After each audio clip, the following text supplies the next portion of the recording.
अचम्मका परिवर्तनहरूको अगुवाई गरेका लेनिनको देश सोभियत संघ, माओ सेतुङको देश चीन लगायतका समाजवादी मुलुकहरूभित्रका एक एक सन्दर्भहरूको बारेमा हामीले गहन विश्लेषण गरे। त्यसो हुनाले म अहिले पनि जोड दिन चाहन्छु, हामी बसिरहेको समाज त्यो कस्तो छ त्यसको बारेमा पहिलो बहस गरौँ। यो नेपाली समाजलाई कसरी बुझिरहेका छौँ हामीले? यो समाजमा बस्ने जनतालाई हामीले बुझिरहेका छौँ कसरी? जनताको चेतनालाई कसरी हामीले मूल्याङ्कन गरिरहेका छौँ? भावनालाई कसरी बुझिरहेका छौँ? जनताबाट टाढा राजनीति जान सक्दैन। राजनीति भनेको बौद्धिक विलासको विषय बन्न सक्दैन।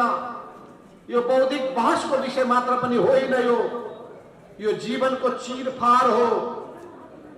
तथ्यको त्यो उद्घाटन हो र तथ्यबाट सत्यमा पुग्ने कुराको पहिचान हो। 100 वर्षको लामो यात्रा पार गरेका चिनिया कम्युनिस्टहरूले भर्खरै आफ्नो 100औं वार्षिकोत्सव मनाउँदाखेरि सी जिनपिङले एउटा भाषण दिनुभएको थियो।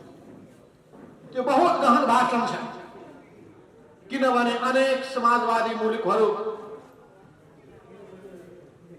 हराएर गए, कम्युनिस्ट पार्टीहरू बिलाएर गए, इतिहासमा गम्भीर महत्त्वपूर्ण भूमिका खेलेका नेताहरू जनताको विस्मृतिमा पुगे। तर पनि त्यत्रो विशाल जनसङ्ख्या भएको समाजवादी चीन अहिले विश्वका सामु एउटा सफल उदाहरणको रूपमा उभिएको छ। पुँजीवादी व्यवस्था र समाजवादी व्यवस्थाको बीचमा प्रतिस्पर्धा चलिरहेको छ। प्रतिस्पर्धा मात्र होइन, प्रतिद्वन्दिता पनि चलिरहेको छ। कुन व्यवस्था उत्कृष्ट हो भन्ने बारेमा बहस चलिरहेको छ। समाजवादको युग सकियो भन्ने, समाजवादको अवसान भयो भन्ने विश्वभरिका पुँजीवादीहरू समाजवादको चम्किरहेको भविष्य देखेर चकित भइरहेका छन्। यो दुईटै व्यवस्था बीचको रहेको भिन्नता के हो? समाजवादले जनतालाई केन्द्रबिन्दुमा राख्दछ, जनताको हित र कल्याणलाई केन्द्रबिन्दुमा राख्दछ, जनताको मुक्तिलाई केन्द्रबिन्दुमा राख्दछ, बसिरहेको समाजको परिवर्तन रूपान्तरणलाई केन्द्रबिन्दुमा राख्दछ। पुँजीवादले मुनाफालाई केन्द्रबिन्दुमा राख्दछ, जनतालाई मालको रूपमा प्रयोग गर्न चाहन्छ, जनतालाई उपभोग्य वस्तुको रूपमा प्रयोग गर्न चाहन्छ। समाजवाद र पुँजीवादमा रहेको भिन्नतालाई पहिले बुझौं। समाजवादभित्र अनेक खालका दृष्टिकोणहरू कम्युनिस्ट आन्दोलनभित्र छन्। यसैलाई भनिन्छ उग्रवादपन्थी दृष्टिकोण, यहीँभित्र भनिन्छ दक्षिणपन्थी दृष्टिकोण, यहीँभित्र भनिन्छ अलमलमा परेको दृष्टिकोण, यहीँभित्र भनिन्छ निरन्तर परिष्कार गर्दै निरन्तर विकसित हुँदै गइरहेको दृष्टिकोण। किन सिद्धान्त कहिले पनि गतिहीन हुन सक्दैन। जसरी जीवन गतिहीन हुँदैन, जीवन गतिवान हुन्छ, सिद्धान्त पनि परिवर्तनशील हुन्छ। जीवन परिवर्तनशील हुन्छ, जीवनको आधारमा सिद्धान्तले पनि आफ्नो स्वरूप परिवर्तन गर्नुपर्छ। यो जीवन र सिद्धान्तको बारेमा के भनिएको छ थाहा छ? यो सिद्धान्तको रङ भनेको खैरो हुँदो रहेछ, तर व्यवहारको रङ के हुँदो रहेछ भन्दाखेरि हरियो हुँदो रहेछ। यो कुरालाई बुझ्नु पर्यो। मार्क्सवादी नेताहरूले भनेका छन् व्यवहारको रङ जहिले पनि हरियो हुन्छ, सिद्धान्तको जहिले पनि रङ खैरो हुन्छ। सिद्धान्तको कसी के हो? व्यवहार हो। व्यवहारमा बुझ्नु पर्ने कुरा के हो? जनताले हाम्रो भाषा बुझ्छन् कि बुझ्दैनन्? जनताहरूले हामीलाई पत्याउँछन् कि पत्याउँदैनन्?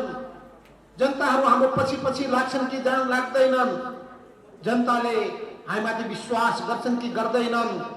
जनता हाम्रो आह्वानमा मर्न मिट्न तयार हुन्छन् कि हुँदैनन्? परिवर्तनका ठुल्ठुला ज्वार भाटाहरूमा उनीहरू हुमिन तयार हुन्छन् कि हुँदैनन्? माओ सेतुङले भन्नुभएको थियो कि पहाडलाई उल्टाउने र समुद्रलाई छाल पैदा गर्ने त्यो आँटका साथ कम्युनिस्टहरू अगाडि बढ्दाखेरि जनताका साथमा अगाडि बढ्छन् कि बढ्दैन? हो, कमल मदन भण्डारीले त्यो मूल कडीलाई समात्नु भयो। जनता, मात्र जनता नै इतिहासका निर्माता हुन्। जनता र मात्र जनता नै हाम्रो राजनीतिको केन्द्रबिन्दु हो। जनताको नाडी छामा जनताले के भनिरहेका छन् त्यो पनि बुझ। शासकहरूलाई पनि सन्देश हो, सत्तामा बसेका जुनसुकै पार्टीका नेतालाई पनि सन्देश हो। जनताको मन बुझ्न सक्नु भएन भने, भावना बुझ्न सक्नु भएन भने, एक होरो गीत गाउनु भयो भने तपाईलाई जनताले पत्याउँदैन।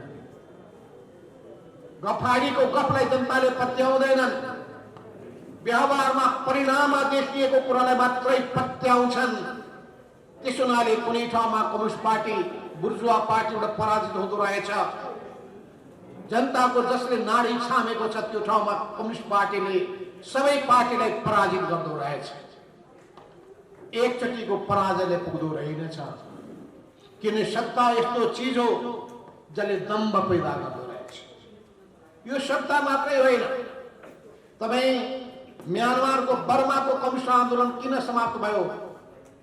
के कारणले थाइल्यान्डमा समाप्त भयो? त्यत्रो हतियारबन्द सङ्घर्ष चलाउने, सशस्त्र क्रान्ति गर्ने ती पार्टीहरू कहाँ गए, कहाँ हराए? थाहा छ? भ्रष्टीकरण। भ्रष्टीकरण सत्ताले मात्रै भ्रष्टीकरण ल्याउँदो रहेनछ, बन्दुकले पनि भ्रष्टीकरण ल्याउँदो रहेछ। त्यसो भ्रष्टीकरण भनेको खालि सत्ताले मात्रै ल्याउँछ? हामीलाई थाहा छैन? तपाईँ आन्दोलन गर्नु पर्यो भने पनि पैसा, सशस्त्र सङ्घर्ष गर्नु पर्यो भने पैसा, अनि त्यो पैसा कमाउनको लागि बाटो उही अपनाउनु भयो भने सत्तामा बस्ने वा सडकमा बस्ने, जङ्गलमा बस्नेमा केही फरक पर्दैन। जङ्गलमा बस्ने बित्तिकै त्यो एकदम महान त्यागी तपस्वी हुँदैन। त्यहीँभित्र पनि भ्रष्टहरू पैदा हुने गर्दछन्। त्यहाँभित्र पनि कारवाही गर्नु पर्दो रहेछ। त्यहाँ पनि शुद्धिकरण गर्नु पर्दो रहेछ र शुद्धिकरणको अभियान, सांस्कृतिक अभियान चलाउनु पर्दो रहेछ। अहिले बोल्नुभएका वक्ताहरूको कुरा ध्यान दिनुभएको होला कि यो समाजको प्रभाव पर्दो रहेछ। यो निम्न पुँजीवाद, यो व्यक्तिवाद, यो भ्रष्टता, सत्ताको उन्माद र अहंकार, यसले कम्युनिस्ट र कांग्रेस चिन्दैन। यसले मार्क्सवादी अमार्क्सवादी सिद्धान्त के बोकेको छ त्यसलाई चिन्दो रहेनछ। यो समाजमा रहेका, यो समाज कि त समाजबाट बाहिर जान्छु भन्नु पर्यो, कहाँ भाग्ने? जङ्गलमा भाग्ने? यही समाजमा बस्नु। यो समाजमा विकृति नै विकृतिहरू छन्। तपाईँ कस्तो विचार र मान्यताको पक्ष पोषक हुनुहुन्छ, सहीको पक्ष पोषक हुनुहुन्छ भने ती सबै खालका फोहोर मैलाका विरुद्धमा जुझ्ने आँट गर्नुपर्छ। गलत चिजबाट जोगिनु पर्दछ।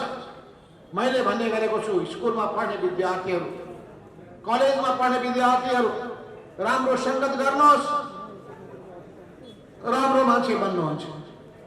नराम्रो सङ्गतमा पर्नुहोस्, तपाईँ खत्तम भएर जानुहुन्छ। परिवारको निम्ति पनि बोझ, समाजको निम्ति पनि बोझ, देशको निम्ति पनि बोझ बन्न पुग्नुहुन्छ। त्यस हुनाले तपाईँ आफूलाई कस्तो बनाउन चाहनुहुन्छ, यसको पहिले तपाईँले सङ्कल्प गर्नुहोस्। म इमानदार बन्न चाहन्छु, म निष्ठावान हुन चाहन्छु, म निस्वार्थी भावनाका साथ अघि बढ्न चाहन्छु र यी सबै भावनाको निम्ति म कम्युनिस्ट हुन चाहन्छु, म क्रान्तिकारी बन्न चाहन्छु, म पुष्पलालको बाटोमा हिँड्न चाहन्छु। यसको सिङ्गो जीवन सङ्घर्षमा बित्यो। मार्क्सवादी नेताहरू, म पनि पुष्पलालकै स्कुलिङबाट आएको मान्छे। 2022 सालमा कक्षा 9 मा पढ्दाखेरि मेरो प्रगतिशील विचारतर्फ आकर्षित भएको र त्यतिखेर मैले यशपाल राहुल साङ्कृत्यायनको किताब पढ्दै, भागो नहीं दुनियाँको बदलो भन्ने किताब पढ्दै म अगाडि बढेको थिएँ। त्यसो हुनाले म तपाईँहरूलाई भन्न चाहन्छु, तपाईले पहिले आफूलाई बदलिनुहोस्, तपाई समाजलाई बदलिन सक्नुहुन्छ। तपाई आफूलाई बदलिन सक्नु भएको छैन भने तपाईले समाजलाई बदलिन सक्नुहुन्न। जहाँसम्म संसारमा कुनै पनि व्यवस्था आफैमा पर्फेक्ट छैन, यो अनुभव सिद्ध कुरा हो। यो अनुभव सिद्ध कुरा हो। समाजवादी व्यवस्थाका आफ्नै लिमिटेसनहरू हुन्छन्, यो पनि ख्याल गर्नुहोस्। एकदलीय व्यवस्थाको आफ्नै लिमिटेसन हुन्छ भने पनि ख्याल गर्नुहोस्। अनि बहुदलीय व्यवस्थाका आफ्नै दुर्बलताहरू हुन्छन्, त्यो पनि ख्याल गर्नुहोस्। ती सबै चिजलाई हामीले ठीक वर्ग गर्न सक्नुपर्छ। यो मानव जीवन कस्तो हो भन्दाखेरि निरन्तर सत्यको खोजीमा लागिरहन्छ। यो निरन्तर सत्यको खोजीको निम्ति अध्ययन गर्छ, अनुसन्धान गर्छ, परिस्थितिको विश्लेषण गर्छ, निष्कर्षमा पुग्छ, फेरि नयाँ अनुभव प्राप्त गर्छ, त्यो अनुभवबाट सिक्दै जान्छ अनि त्यसपछि आफ्नो सिद्धान्तलाई पर्फेक्ट बनाउँदै परिष्कृत गर्दै अगाडि बढिरहेको हुन्छ। यस्ता कुराबाट हरेस खाएर कहिले पनि मैदान छोडेर भाग्न सकिँदैन। यस अर्थमा यहाँ अहिले हाम्रो धर्मकान्त वास्तोलाजी जानुभयो, उहाँलाई बस्नुहोस्। धर्मेन्द्र वास्तोलाजी जानु, धर्मेन्द्रजीलाई बस्नुहोस् मैले भन्न खोजेको थिएँ। धर्मेन्द्रजीको अझै उग्र वामपन्थी धङधङ्गी बाँकी नै छ। उग्र वामपन्थी धङधङ्गी बाँकी छ। बन्दुक उठाएर सबै तो गर्न सकिन्छ भनेर ठान्नु भएको थियो। नेपाली समाजमा त्यस्तो के छ उपाधि? जनताको मन जित्नुहोस्।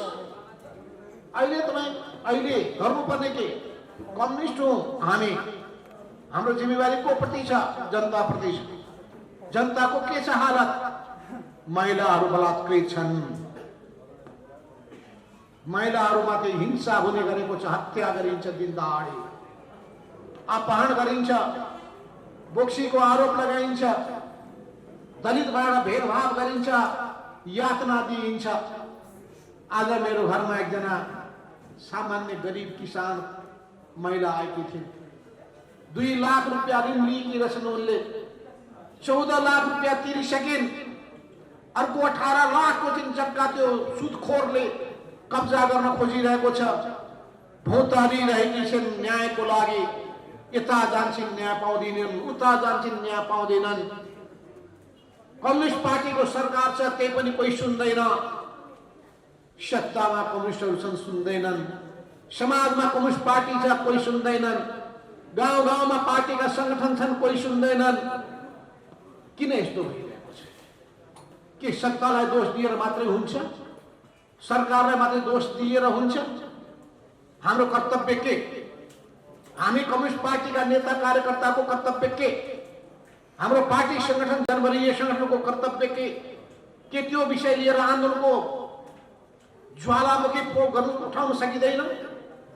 गाउँ गाउँबाट त्यस्ता सुदखोरहरूका विरुद्धमा पहिले जसरी किसान आन्दोलनको तुलसीदारको नेतृत्वमा भएको थियो, सामन्तहरूका विरुद्धमा जुङ्गाउ खेल्ने आन्दोलनदेखि लिएर सुदखोर विरोधी आन्दोलनदेखि लिएर हामी त्यस्तो आन्दोलन उठाउन सकिरहेका छौँ।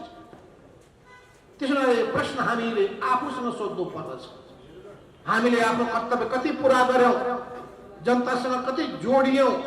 जनताको पीर मार्कालाई कतिको ध्यान दियौं? जनताको पीडाले हामीलाई कति पोलिरहेको छ? जनताको वेदनाले हामीलाई कति तडपाइरहेको छ कि हामीले आफूलाई सोध्यौं? त्यसैले म सबै नेताहरूलाई आफ्नो आफ्नो पार्टीमा रहेका कमी कमजोरीहरू हेर्नका लागि, महसुस गर्नका लागि म आह्वान गर्न चाहन्छु। तब नै त्यो पार्टी जनताको पार्टी हुन सक्दछ। तब नै त्यसले जनताको मनमा विश्वास जित्न सक्दछ। क्रान्तिकारी भाषणले जनताको मन जित्न सकिँदैन। क्रान्तिकारी कामले मात्रै विश्वास जित्न सकिन्छ। कुरा त हामी ठुल्ठुला गर्छौं।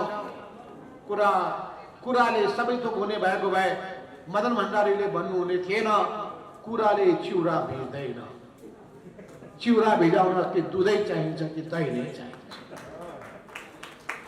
त्यसो हुनाले हामी काम गरौं, जनताको पीडालाई बुझौं र त्यो कामको निम्ति हामी त्यो कामको कसीमा खरो उत्रिन सकेका छौं कि छैनौं हामी आत्मसमीक्षा गरौं। हाम्रो चिन्तनमा कहाँ छन् समस्या, हाम्रो दृष्टिकोणमा कहाँ छ समस्या, हाम्रा सैद्धान्तिक मान्यतामा कहाँ छन् समस्या र हाम्रा वैचारिक मान्यतामा कहाँ छन् समस्या। हामीले देशको समस्यालाई कति बुझ्न सकेका छौँ, हाम्रा सामु के सङ्कटहरू रहेका छन्, नेपाली समाजलाई रूपान्तरण गर्नका लागि लाग्नु पर्ने कुरा केहरू हुन्। आजको समाजको प्रधान अन्तर्विरोध के हो, नेपाल राष्ट्रको अन्तर्विरोध कोसँग छ, त्यो अन्तर्विरोधलाई कसरी ट्याकल गर्नुपर्ने हो, त्यसको निम्ति कुन तरिका अवलम्बन गर्नुपर्छ, यी जम्मै कुराको पुरै सङ्गति मिलाउन सक्नु पर्दछ। त्यसो हुनाले मैले भने व्यवहारको रङ हरियो हुन्छ, सिद्धान्तको रङ त खैरो हुन्छ, आयो हुँदैन जे बोले पनि। त्यसो हुनाले कुरोले हुँदैन। यस अर्थमा आज एमाले होस् या अरू कुनै पार्टी हो, सबैले आत्मसमीक्षा गर्नुपर्ने बेला आएको छ, आत्मविश्लेषण गर्नुपर्ने बेला आएको छ। किन हामी जनताको मन जित्न सकिरहेका छैनौँ र कसरी हामीले जनताको मन जित्न सक्यौँ, यी दुईटै पाटा छ। कसरी जनताको मन जित्न सक्यौँ ती राम्रा कुराहरू हुन्, र किन जनताको मन जित्न सकिरहेका छैनौँ, जनता मन जितेको जनताबाट पनि हामी कसरी टाढिँदै गइरहेका छौँ, जनता किन हामीलाई आलोचना गरिरहेका छन्, किन हामीप्रति गुनासो गरिरहेका छन्, किन हामीलाई कतिपय ठाउँहरूमा घृणा गरिरहेका छन्, कि हामीले आत्मसमीक्षा गर्नु पर्दैन हो। यी सबै कुराको बारेमा आत्मसमीक्षा। त्यसो हुनाले हाम्रो सङ्कट हाम्रो बुझाइमा रहेको छ, हाम्रो बुझाइमा सबभन्दा ठुलो सङ्कट रहेको छ। हामी आफू बसेको परिवेशलाई चिनौँ, संसारलाई चिनौँ। त्यसो हुनाले कार्ल मार्क्सले के गर्नुभयो थाहा छ, संसारलाई चिन्न खोज्नुभयो उहाँले, संसारको व्याख्या गर्न खोज्नुभयो उहाँले।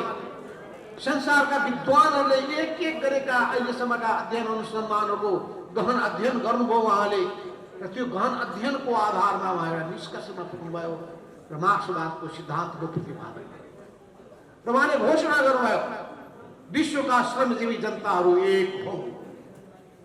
उहाँले भन्नुभयो तिम्रा निम्ति गुमाउने जन्जिर बाहेक केही पनि छैन, पाउनका लागि संसार छ। पुष्पलालले त्यही बाटो समात्नु भयो। कम्युनिस्ट घोषणा पत्रको नेपाली पहिलो अनुवाद गर्ने काम उहाँले कम्युनिस्ट पार्टीको घोषणा पत्र प्रकाशित गर्नुभयो। कम्युनिस्ट पार्टीको स्थापना हुने बित्तिकै पहिलो पर्चा पनि निकाल्नुभयो र उहाँले नेपाली क्रान्तिको बाटो देखाउनु भयो। अरू बाटो नभएका मान्छे, दिशा समात्न नसकेका मान्छेहरू भौतारिन्छन्। जस्तो अँध्यारो रातमा तपाईँलाई टर्चले बाटो देखाउँछ, त्यसै गरी यो विशाल संसारमा अगाडि बढ्नका लागि सिद्धान्तले तपाईँलाई बाटो देखाउँछ। सही सिद्धान्त अवलम्बन गर्नुहोस्, सही बाटोमा अगाडि बढ्न सक्नुहुन्छ। होइन त्यस्तो भएन भने तपाईँ त्यत्तिकै अँध्यारोमा रुमलिरहनुहुन्छ, गन्तव्यमा पुग्न सक्नुहुन्न, लक्ष्य भेदन गर्न सक्नुहुन्न, तपाईँ सफलता हासिल गर्न सक्नुहुन्न। अहिलेको राजनीतिक समस्या के हो? अहिलेको राजनीतिक समस्या के हो? के निर्वाचनबाट भएर हुन्छ? जनताको समर्थन कता छ भने त्यो एउटा थर्मामिटर हो, ब्यारोमिटर हो। त्यसो भए जहाँ जनता छन् त्यहाँ पार्टी हुनै पर्छ। लेनले त्यसो भएको हुनाले 1905 भन्दा तपाईँलाई थाहा छ होला, पछि दुमामा भाग लिने कुराको सन्दर्भ भन्नुभयो। यो बुर्जुवा संसदमा भए पनि यसमा हामीले जानुपर्छ, भाग लिनुपर्छ, जनतासँग जोडिनु पर्दछ, जनताको मन जित्नु पर्दछ, जनताको भनाइ के हो त्यो सुन्नु पर्दछ, जनता कुन भाषा बुझ्छन् त्यो भाषा बोल्नु पर्दछ। जनताले बुझ्दै नबुझ्ने भाषा बोलेको छ, जनताले पत्याउँदै हामी पनि त्यही भाषा बोल्थ्यौँ पहिले। जनवाद जनवाद भन्यो, कहाँको जनवाद हो? सबैले बुझ्ने भनेको प्रजातन्त्र, प्रजातन्त्र हामी भन्छौँ जनवाद, कोही बुझ्दैन। हाम्रो सिद्धान्तले भन्छ जनवाद हुनुपर्छ, प्रजातन्त्र भन्नु हुँदैन भने सिद्धान्तले भन्छ। व्यवहारले के भन्छ, जनताले बुझ्ने भाषा त प्रजातन्त्र हो कि प्रजातन्त्र नभए काङ्ग्रेसले लाने हो सबै मान्छेलाई तान्यो भनेपछि हामीले पनि प्रजातन्त्र शब्दको प्रयोग गर्न थाल्यौँ। छोडिदियौँ हामी त्यो। प्रजातन्त्र भनेको राजाको भएको हुनाले प्रजा हुन्छ, पर्याप्त भएको हुनाले प्रजातन्त्र हुन्छ। अङ्ग्रेजी अनुवाद गरेर डेमोक्रेसी नै हुँदो रहेछ जेको पनि। जनतन्त्र शब्दको प्रयोग त्यतिखेर हाम्रो नेकपा मसालले प्रयोग गर्थ्यो जनतन्त्र, काङ्ग्रेसले प्रयोग गर्थ्यो प्रजातन्त्र। हामी अब सबैभन्दा भिन्न हो देखाउनलाई हामी प्रयोग गर्थ्यौँ जनवाद। पछि हाम्रो शिव मेनाले प्रयोग गर्न थाल्नुभयो लोकतन्त्र। हेर्नुहोस् कस्तो कस्तो शब्द हुँदो रहेछ। तपाईँ नौलो जनवाद त उहाँ लोकतन्त्र भन्नुहुन्थ्यो, लोक जनवाद भन्न थाल्नु उहाँले। भनेपछि यो शब्दको पनि लडाइँले पनि हैरान पारेको छ। शब्दको लडाइँ भन्छ नि, कम्युनिस्टहरूसँग कसैले सक्दैन शब्दको लडाइँ। एउटा शब्दमा यसरी लड्छन्, त्यो शब्द कुन शब्द उपयुक्त छ भन्ने कुराको कहाँबाट पहिचान गर्ने भन्ने कुराको भ्याउनै पाउँदैन। किन यो सबै हामी तपाईँ माथिको प्रश्न तेर्सिएको छ। हाम्रो सामुमा एकदम वरिष्ठ पुराना कम्युनिस्टका योद्धाहरू सुनिहाल्नुभयो, पुष्पलाल तुलसीलाल जस्ता योद्धाहरूसँग सङ्गत गरेका त्यो पुस्ताका नेताहरू पनि हुनुहुन्छ। यतिकै कपालको रौँ सेतो भएको है। त्यसो हुनाले अनेकौँ चुनौतीहरूको सामना गर्दै उहाँहरू अहिलेसम्म आउनु भएको छ। अरू देशमा कम्युनिस्ट पार्टी हराएर गएको छ, नेपालमा कम्युनिस्ट पार्टी जिउँदैछ।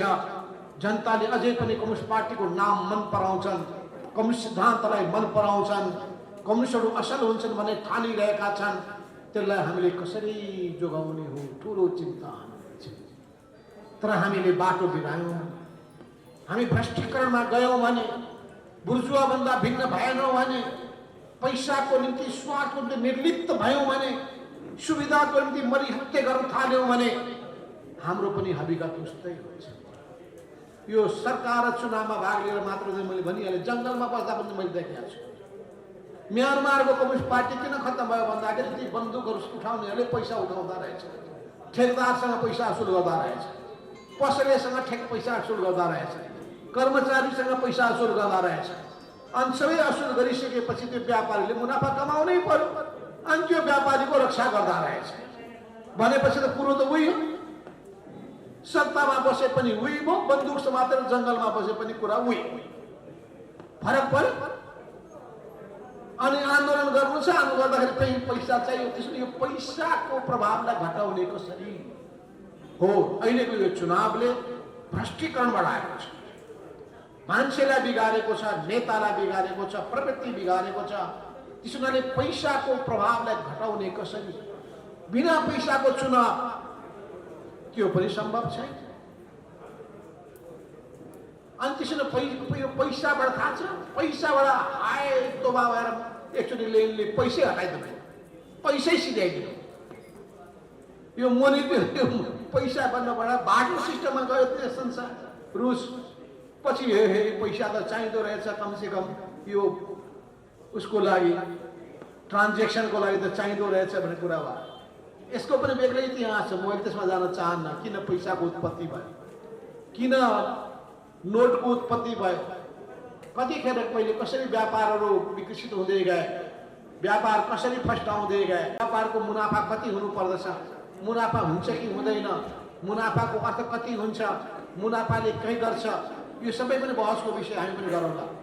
इकोनोमिक्सले त्यो नियम बताएको छ, अदम स्मिथको नीति होइन। मार्क्सले बताउनुभयो यो सर्प्लस भ्यालुको सिद्धान्त हामी मान्दैन, स्वीकार गर्दैन। म ती सबै विषयमा जान चाहन्छु। म यति भन्न चाहन्छु, अहिले नेकपा एमाले भित्रको सङ्कट, नेकपा एमाले भित्रको सङ्कट के भयो थाहा छ? पछिल्लो सङ्कट हिजो महामहिम श्री 5 महाराज राजबाट अभिव्यक्ति आयो। माधव नेपाल लगायत मान्य सदस्यहरूमाथि जति पनि गरिएको छ स्पष्टीकरण त्यसलाई आम माफी दिइन्छ। Amnesty is granted. कति हामी गदगद भयौँ। महाराजाधिराज उवाच, हामी गदगद भयौँ। वाह वाह वाह, हाम्रो महाराजले कति खुसी भएछ, हामीलाई आम माफी मिलेछ। नाच्नु पर्ने भयो, खुसी हुनुपर्ने भयो। यही हो प्रवृत्ति, यसैलाई कम्युनिस्ट प्रवृत्ति भनिन्छ। स्पष्टीकरण सोध्नु गल्ती भयो, मैले त्यो हतार गरेँ, त्यो मैले फिर्ता लिएको छु भनिदिएको भए के हाइट घट्थ्यो, मर्यादा कम हुन्थ्यो? उस्तै छ। तराईतिर भन्छन् एउटा रस्सी जल गई ऐठन नगई। नेपालीमा के भन्छन् डोरी जल्यो तर त्यो डोरी बाटिएको त्यो डोरीको त्यो गाँठो जो उस्ताको त्यस्तो यस्तो पनि हुन्छ। म त मान्छे सुध्रिएलान् भने आज सुध्रिन्छन् कि भनेको छ, भोलि सुध्रिन्छन् कि भनेको छ। केही नबोलेर हिजो मिठो मिठो शब्द मात्रै मैले निकालेँ। हिजो पुष्पलाल स्मृति दिवसको चाहिँ त्यहाँ चम्पादेवीमा भएको कार्यक्रममा पनि एउटा शब्द पनि तलमाथि ननिस्कोस् है भनेर सोचेँ। एकतामा असर पर्ला भने साथीहरू कत्रो सङ्कित भएर छेउमा बस्नु भएको छ, इसारा गर्दै हुनुहुन्छ, कमरेड ख्याल गरेर बोल्नु होला भनेको छ। ख्याल गरेर बोलिरहेको छु। यो जिब्रो यो हाडले छेकेको हुँदैन उसले जिब्रोले त त्यत्तिकै जे पाएको जिब्रो चलिरहन्छ। त्यसो हुनाले के भन्छ जिब्रो लागि त जिब्रो ऐसी बाबरी कहाँ गए बात बवाल। त्यो जिब्रो भित्र पस्छ अनि टाउकोले मार खान्छ, मार खाएको। त्यसो हुनाले जिब्रोले बोलिदिइहाल्ला कि भने कत्रो त्राहीमा। दिउँसो म भक्तपुरमा गएँ, 1001 सदस्यीय पिपुल्स भोलिन्टियर। मैले भने डन प्रवृत्ति नसिक्नु, सताउने काम नगर्नु। अहिले माधव नेपालको वरिपरि घरको वरिपरि गएर चाहिँ त्यो बाँदर जुलुस निकाल्ने बाँदरे प्रवृत्ति नबोक्नु। माधव नेपालको घरको छेउमाको रिङ रोडमा बस्दाखेरि मारमुङ्ग्रीहरू 25 जनाको संख्यामा राति 10 बजे पुगेका थिए। म ठ्याक्क त्यो ठाउँमा तल झर्दाखेरि यसो हेरेको त बाप रे बाप, उपर खुट्टी लगाएर मोटरसाइकलमा बसेका जम्मै माधव नेपाललाई तर्साउँछु। तर्सिने मान्छे हो। कस्ता कस्ता त कहाँ गए अनि यिनीहरू आएर माधव नेपाल तर्साउँछ। कोही तर्सिनेवाला छैन। हामी विशेष धातुले बनेका मान्छे। स्टालिनले भन्नुभएको छ कम्युनिस्टहरू विशेष धातुले बनेका हुन्छन्। यो सबैलाई चेतना भयो। त्यसो हुनाले बादशाहलाई घोडाबाट तल झारेपछि बल्ल तै पनि हुँदो रहेछ। त्यो अहङ्कार कस्तो हुँदो रहेछ भने उही अघिको प्रवृत्ति मैले भनिहालेँ। धेरै बोल्न चाहन्न किन हामी चाहन्छौँ सिङ्गो कम्युनिस्ट पार्टीलाई त हामी एकताबद्ध बनाउन चाहन्छौँ। सिङ्गै पार्टी एकताबद्ध हुन सक्दैन भने पनि सहकार्य गर्न जान चाहन्छ। मत भिन्नताको बिचमा पनि एकताका सम्भावनाको खोजी गर्छ। किनभने एक भारी इस्युहरू छन्। राष्ट्रियताको विषय छ, लोकतन्त्रको विषय छ, जनजीविकाको विषय छ, जनताका पीर बार्काको विषय छ, भ्रष्टाचारको विषय छ, सुशासनको विषय छ, जनताको कामकाज छिटो होस् भन्ने विषय छ, अनि विकास निर्माणको कामले गति ल्याओस् भन्ने विषय छ।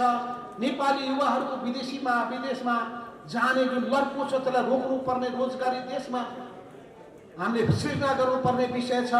साधन स्रोतको अधिकतम सदुपयोग हुन सक्ने विषय छ। पर्यावरणको रक्षा गर्नुपर्ने विषय छ। समाजका सबै वर्ग तहका आफ्ना पीडा वेदनाहरूलाई सम्बोधन गर्नुपर्ने विषय छ। ती गरिब निपुखा बेसहाराहरू, ती अल्पसङ्ख्यक जनजातिहरू, आदिवासी जनजातिहरू, ती विभिन्न अपाङ्गतादेखि लिएर अनेक समस्यामा जेलिएका बुढापाकादेखि लिएर भर्खर जन्मेका बालबालिकाहरू, टुहुराहरू, ती सबैका विषयहरू छन्। यी सबै विषयमा हामी मिलेर जान सक्ने अवस्था छैन। जनताको विषयमा, राष्ट्रको विषयमा हामी एकताबद्ध हुने। यो जनता र राष्ट्रभन्दा भिन्न अरू केही पनि छैन। जम्मै सिद्धान्त जन्मिन्छन् राष्ट्रको लागि, जनताको लागि। सिद्धान्तको एउटै उद्देश्य हुन्छ भएको गलत व्यवहारलाई बदलाउ। त्यसो हुनाले हामी सिद्धान्तको बारेमा पनि बहस गर्न सक्छौँ। हामी व्यवहारको बारेमा पनि छलफल गर्न सक्छौँ। राज्य सत्ताको क्षेत्रको बारेमा पनि छलफल गर्न सक्छौँ। हाम्रो राज्य संरचनाको बारेमा पनि छलफल गर्न सक्छौँ। हामी शासन प्रणालीको बारेमा पनि छलफल गर्न सक्छौँ। ल उत्तम शासन प्रणाली कुन होला? म बहस गर्न तयार छु। निकारागुवाले अपनाएको ठिक छ कि चीनले अपनाएको ठिक छ कि कसैले नअपनाएको पनि उत्तम छ कि जाउँ। यसका विकृति के हुन्छन्, पोजिटिभ पक्ष के छन्, नेगेटिभ पक्ष के छन्, गरौँ न बृहत हामी बौद्धिक एकदम अन्तर्क्रिया गरौँ, व्यापक छलफल गरौँ। यो जरुरी बन्छ। यो भएको छैन हाम्रो माझमा। यो जरुरी हो हेर्नुहोस्। तर हाम्रो ध्यान जहिले पनि समय कहाँ गएको छ भने अनेक कुराहरूमा नै हाम्रो समय बित्दै गयो। त्यसो हुनाले हाम्रो ध्यान यिनै विषयहरूलाई मसिनो गरी केलाउने र विश्लेषण गर्ने कुरामा जानुपर्ने जरुरी छ। यति भन्न चाहन्छु, अवश्य पनि अहिले चाहिँ दलाल पुँजीपति वर्ग अनि दलाल पुँजीपति वर्गहरूमध्ये पनि यसलाई भन्छन् आसेपासे पुँजीवाद, क्रोनिक क्यापिटलिजम अनि ब्युरोक्रेटिक क्यापिटलिजम, यो नोकरशाही पुँजीवाद, दलाल पुँजीवाद, आसेपासे पुँजीवाद यसले गाँजेको छ। र त्यसो हुनाले सबै चिजबाट यदि हामीले यो शासन प्रणालीलाई मुक्त गर्न सक्ने हो भने, यसको लोकतान्त्रिकरण गर्न सक्ने हो भने, त्यसो हुनाले जनताको बहुदलीय जनवादको विचार प्रतिपादन गर्ने बेलामा मदन भण्डारीले भन्नुभएको थियो, कम्युनिस्ट पार्टीको लोकतान्त्रिकरण गर्नुहोस्, पार्टी लोकतान्त्रिक विधिबाट चलिरहेको छ कि छैन त्यसको सुनिश्चितता गर्नुहोस्, कम्युनिस्ट पार्टीभित्र बृहत सर्पर बहस हुने गर्छ कि गर्दैन त्यसलाई सुनिश्चित गर्नुहोस्, सबै जनता र समाजका समस्याको बारेमा त्यहाँ गहन छलफल गर्ने कुरामा सबैले आफ्नो आफ्नो अध्ययन ज्ञान यी सबै त्यहाँ मन्थन गर्नु चाहिँ गरौँ न, त्यसमा विचार गर्नुहोस्। अनि उहाँले भन्नुभएको थियो दोस्रो कुरो, यो समाजको लोकतान्त्रिकरण गर्ने कुरामा ध्यान दिनुहोस्, यो समाजमा भएका जति पनि अलोकतान्त्रिक प्रवृत्ति छ यी सबैलाई हटाउनुहोस्। जनताको त्यो तल्लो हिस्सा जो अन्याय अत्याचार थिचोमिचोमा शिर निहुराएर बसेको छ, अपमानको थुक निलेर बसेको छ, तिनको शिर ठाडो पारेर उभिने स्थिति बनाउनुहोस्। र यो हाम्रो शासन राज्य व्यवस्था यसको पनि लोकतान्त्रिकरण गर्ने कुरामा लाग्नुहोस्। यी तीनटैको लोकतान्त्रिकरण गर्न सकियो भने मात्रै हुन सक्दछ। तर जनताको बीचमा जाने माध्यमहरू के छ? तपाईँ यो लोकतान्त्रिक समाजमा कसैलाई अधिकार वञ्चित गर्न सक्नुहुन्छ? जनताबाट निषेध गरिदिनुहोस् न, बन्दुकबाट निषेध गर्नुहुन्छ, कानुनबाट किन निषेध गर्नुहुन्छ? कानुन भनेको देशघाती काम गर्छ भने अनि त्यस्तो बदमासी गर्छ भने बरु सुट गरिदिनुहोस् त्यसलाई, त्यो बेग्लै कुरा भयो। तर सङ्घ संस्था विचारको आधारमा बन्छन् र विचारको आधारमा सङ्गठनको निर्माण हुन्छ। धेरै जनताले मन पराउने विचार, त्यो विचारलाई बोक्ने सङ्गठन लोकप्रिय हुन्छ। तर आज हामीले देख्यौँ यत्रो बहुमत प्राप्त गरेको कम्युनिस्ट पार्टी नेकपा एमाले 121 ठाउँबाट सिटबाट घट्दा 83मा पुगेको छ। अझै कति घट्ने हो ठेगान छैन। जसले आफ्नो घर सम्हाल्न सक्दैन, जसले पार्टीलाई व्यवस्थित गर्न सक्दैन, पार्टीको अन्तर्विरोधको ठिक पहिचान गर्न सक्दैन, अनि त्यसले समाजको अन्तर्विरोधको के समाधान गर्न सक्छ? त्यसो भए पार्टीको अन्तर्विरोधको मूल कारण के हो खोजी गर्नुहोस्। यो अन्तर्विरोध पदको लडाईँ होइन, यो पद र प्रतिष्ठाको लडाईँ होइन, यो इगोको लडाईँ पनि होइन, यो वैचारिक मान्यताहरू बीचको यो अनि यहाँ देखा परेका वैचारिक विचलनको विशेषमा जोडिएको कुराको अन्तर्विरोध हो। यहाँ हाम्रो पार्टीभित्र देखा परेका अनेक खालका विकृति विसङ्गतिहरू छन्, नीति विचार विधि र आचरणसँग जोडिएको विशेषणको अन्तर्विरोध हो। यसको ठिक पहिचान गर्नुहोस्। र आपसी अविश्वासको एउटा पक्ष पनि आएको छ, किनभने हाम्रो व्यवहारले यति ठुलो खाडल पैदा गरेको छ, दूरी पैदा गरेको छ, अविश्वास पैदा गरेको छ र एक तथ्य प्रमाणहरू सामुन्नेमा छन्। त्यस हुनाले ती सबैको गहिरो चिरफार गर्नु समय धेरै भइसकेको छ। अस्ति साउन 3 गतेका दिनमा अर्को ठुलो षड्यन्त्र हुनेवाला छ। यत्रो हुँदा खाँदाको संसद पटक पटक भङ्ग गरियो। यो नेपालको इतिहासमा त आफैमा पनि अनुपम त छँदैछ, संसारमा पनि बिरलै यस्तो पाइन्छ। एउटा प्रधानमन्त्रीले एउटा संसदलाई एकचोटि सिद्ध्याएको छ, सकेन फेरि सिद्ध्याएको छ, फेरि सिद्ध्याएको छ, अनि फेरि त्यो बिउत्दाखेरि नैतिक दायित्व बोक्दा पनि बोक्दै। अनि त्यो 77 साल पुस 5 गते गरेको विघटन मेरो जायज थियो भने पुष्टि गर्नका लागि फेरि साउन 3 गतेको दिनमा गम्भीर षड्यन्त्र भएको थियो। जसरी पनि शेरबहादुरको सरकारले विश्वासको मत नपाओस्, नपाइसकेपछि विघटन गरेका सबै मेरा कदमहरू ठिक थिए, दूरदर्शी राजनेता मै हुँ भनेर डङ्का बजाउने सोचलाई हामीले असफल बनाएका छौँ। संसदलाई जोगाइदिएका छौँ, व्यवस्थापिकाको रक्षा गरेका छौँ, संविधानको रक्षा गरेका छौं, कार्यपालिकाको रक्षा गरेका छौं, न्यायपालिकाको गरिमाको रक्षा गरेका छौं। त्यो बहुत जायज काम गरेका छौं, न्यायोचित काम गरेका छौं, संविधान सम्मत काम गरेका छौं र यस्तो काममा हामीलाई गौरव बोध छ। बरु यसलाई सिद्ध्याउन खोज्ने गलत प्रवृत्तिहरू त्यसलाई हामीले सुधार्नु पर्ने जरुरी छ। म ती सबै 22 जना म सँगसँगै मेरो पार्टीसँग जोडिएका ती सबै योद्धाहरूलाई म विशेष अभिवादन गर्न चाहन्छु। सलाम, लाल सलाम। ती बाँकी 11 जना 22 होइन 23 कमजेम खनाल सहित अनि अरू बाँकी 11 जना जो त्यहाँ उपस्थित हुनु भएन उहाँलाई पनि म सलाम अभिवादन गर्छु। कम से कम विपक्षमा भोट खसाल्नु भएन उहाँलाई पनि म अभिवादन गर्न चाहन्छु। र त्यो बाँकी 83 मध्ये पनि मनै नलागेर अनुशासनको प्राविधिक कुरा सोचेर के पो होला पुरानो संगत भएर ठानेर नेताले पो के गर्लान् भनेर डर भएर अनि त्यसपछि बाध्य भएर जानेहरूलाई पनि त्यही उहाँहरूप्रति सहानुभूति व्यक्त गर्न चाहन्छु।